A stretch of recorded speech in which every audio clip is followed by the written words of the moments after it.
आज उसकी अंतिम यात्रा में अमित को सिर्फ पछतावा और ग्लानि ही साथ थी। जीवन भर नीलम पर लगाए गए संदेह और आरोपों का बोझ अब उसके सीने पर पत्थर सा भारी लग रहा था। नीलम का मुस्कुराता चेहरा, उसके साथ बिताए हुए पल, उसके त्याग और सहनशीलता सब मानो उसे बेतहाशा कचोट रहे थे। अमित के मन में अब बस एक ही ख्याल था, अगर मैंने अपने शक के जाल को छोड़कर उसके प्यार को समझा होता तो शायद आज ये दिन देखने की नौबत नहीं आती। लेकिन अब बहुत देर हो चुकी थी। धूपबत्ती का धुआं गोल आकार में उड़ता ऊपर की ओर जा रहा था।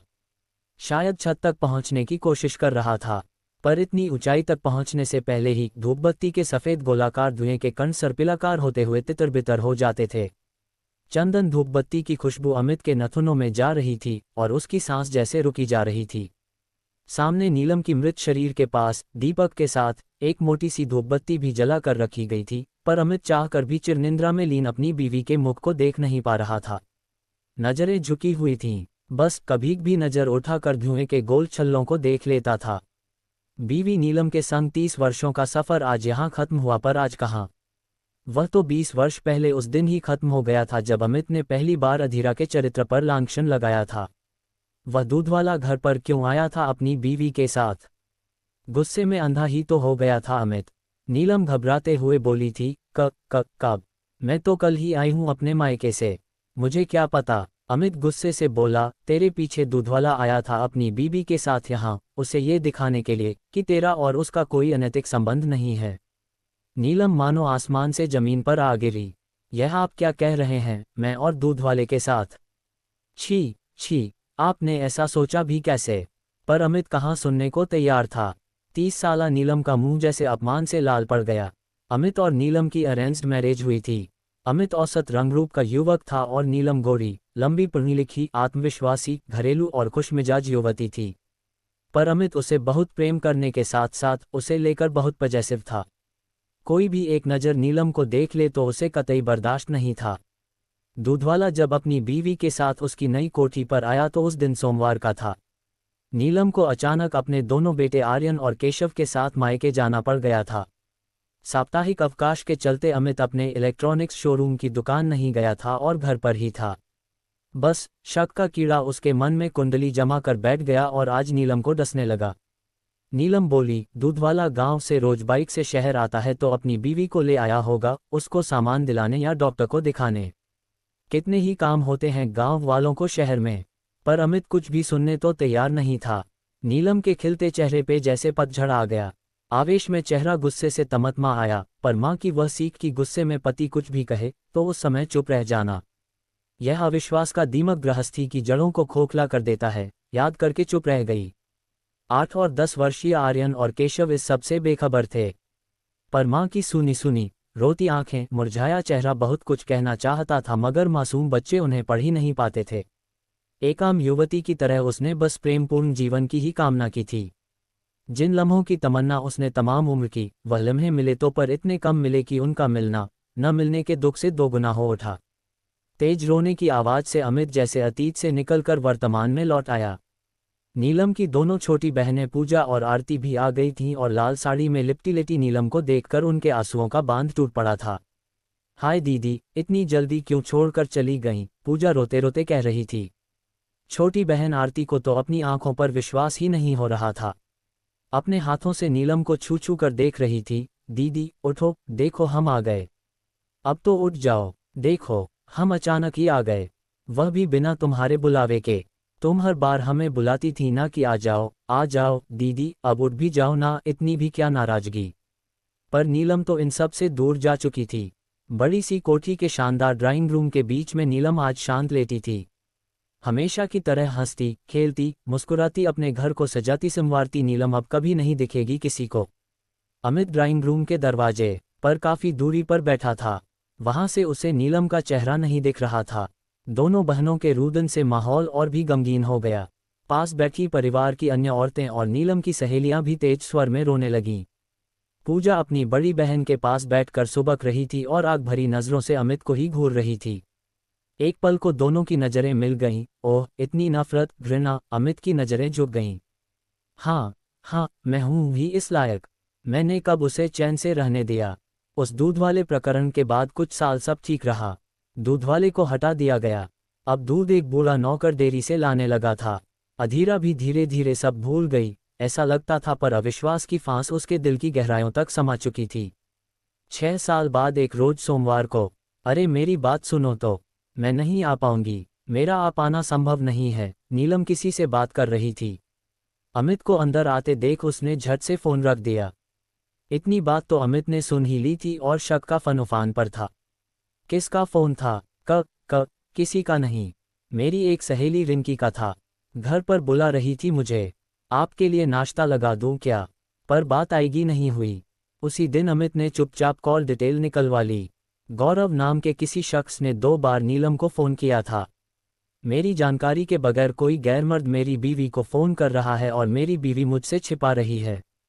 जरूर उसका कोई पुराना आशिक होगा। अब अमित वही सोच रहा था जो वह सोचना चाहता था। अगले दिन, कौन है ये गौरव और क्यों उसने तुम्हें फ़ोन किया? कहाँ बुला रहा था मिलने के लिए? सवालों की बौछार सुनते ही नीलम हड़बड़ा गई। उसका चेहरा सफ़ेद पड़ गया। बोलती क्यों नहीं, वह मेरे साथ कॉलेज में पढ़ता था।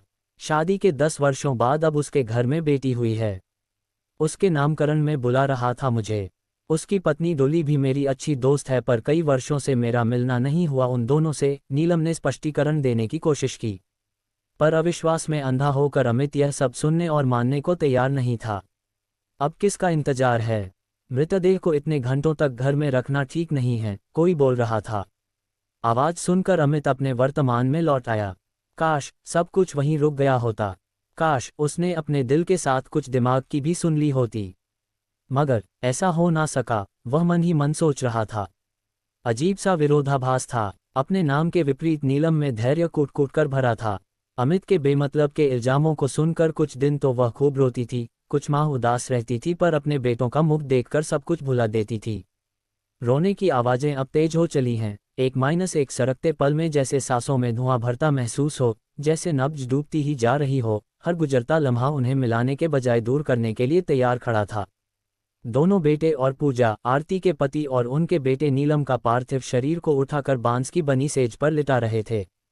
बांस पर सूखी पुआल भी पड़ी थी, उस पर सफ़ेद चादर बिछा दी गई। उस पर मत लिटाओ मेरी नीलम को, उसके कोमल बदन पर खरोंचें लग जाएंगी। अमित मानो तड़प उठा।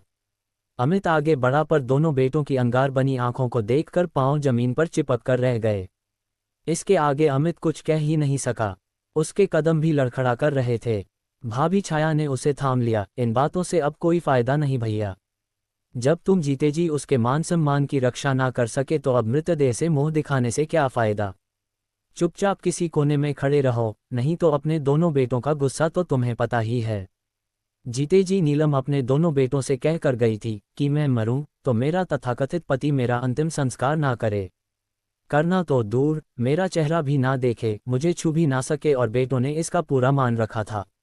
अतीत के वे पल चलचित्र की भांति अमित की आंखों में तैर उठे। कुछ वर्ष शांति से बीते।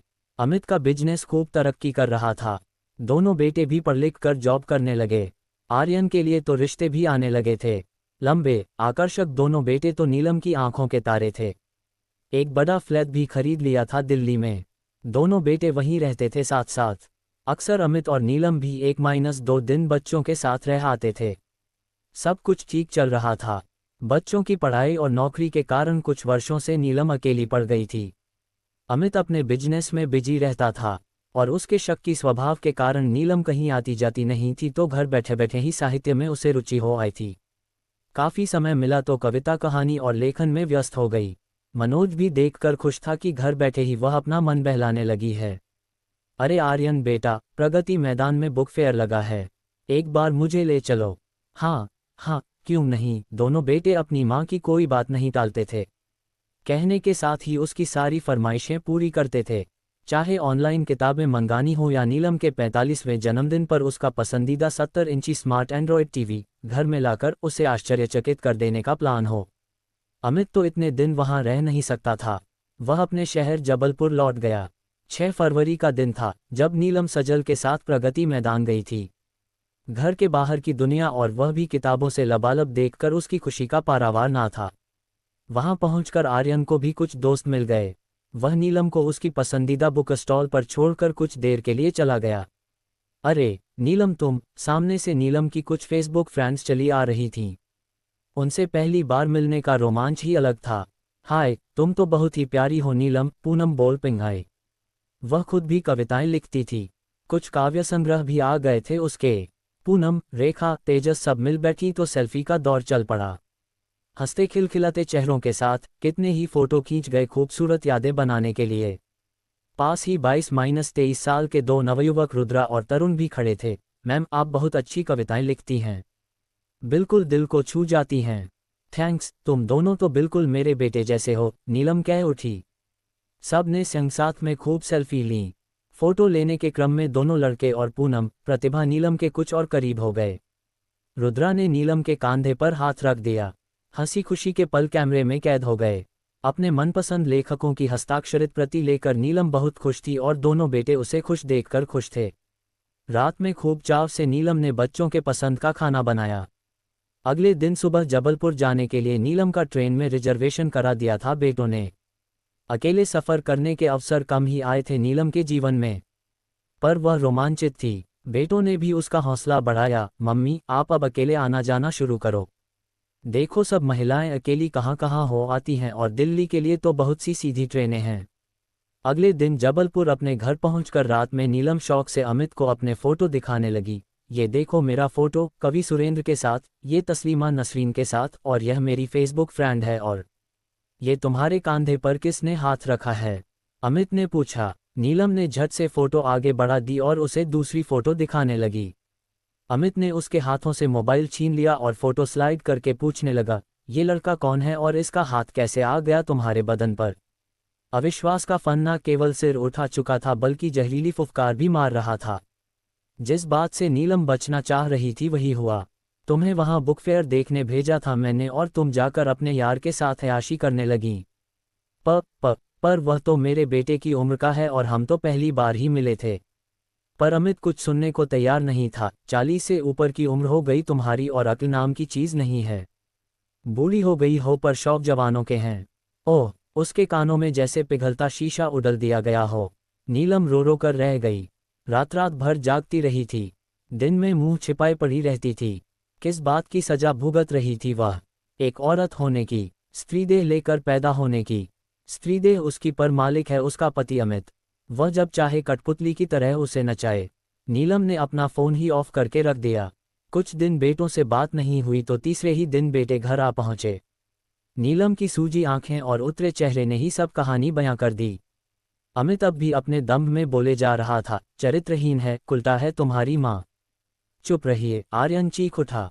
आपके शक ने आपको अंधा कर दिया है पर मेरी माँ को आप एक भी अपशब्द नहीं कहेंगे। मुझे मम्मी की सहेली रिया आंटी ने सब बता दिया है। आपके शक का कोई इलाज नहीं है। इतनी समर्पित और प्रेम करने वाली पत्नी को आपने जिंदा लाश बनाकर रख दिया है। जवान बेटे का क्रोध देखकर अमित ठंडा पड़ गया। उधर नीलम अपने दोनों जवान बेटों के सामने पति के मुंह से ऐसे लांछन सुनकर मानो शर्म से जमीन में गड़ी जा रही थी। मैं क्यों न समा जाऊं धरती की गोद में? कब तक मैं देती रहूंगी अग्निपरीक्षा? अब कोई अग्निपरीक्षा नहीं। वह तड़प कर बोल पिंगाई, एक दिन, आर्यन, केशव, मेरे बच्चों, अब मैं सफाई देते देते थक गई हूं। मैं मर जाऊं तो पति नाम के इस इंसान को मेरी मृतदेह को छूने मत देना और चेहरा भी मत देखने देना। हो सके तो इतना करके मेरे दूध का कर्ज चुका देना। उस दिन से नीलम ने मनोज को पति के सिंहासन से उतार कर जमीन पर ला पटका। समय बीतता गया। करवा चौथ आदि सब त्याग दिया नीलम ने। 2 वर्षों के अंतराल पर दोनों बेटों का धूमधाम से विवाह कर दिया। सभी पारिवारिक और सामाजिक दायित्व बखूबी निभाए नीलम ने, पर मन में चरित्रहीनता की जो फांस चुभी थी वह अब शहतीर बन गई थी। एक रात वह सोई फिर कभी ना जागने के लिए। कितनी बातें थीं जिन्हें साझा करने की जरूरत थी, कितने खुले घावों को सिला जाना था, कितनी खरोचों पर मोहब्बत के फाहे रखे जाने थे, पर घड़ी की टिक टिक ने नए घाव दिए।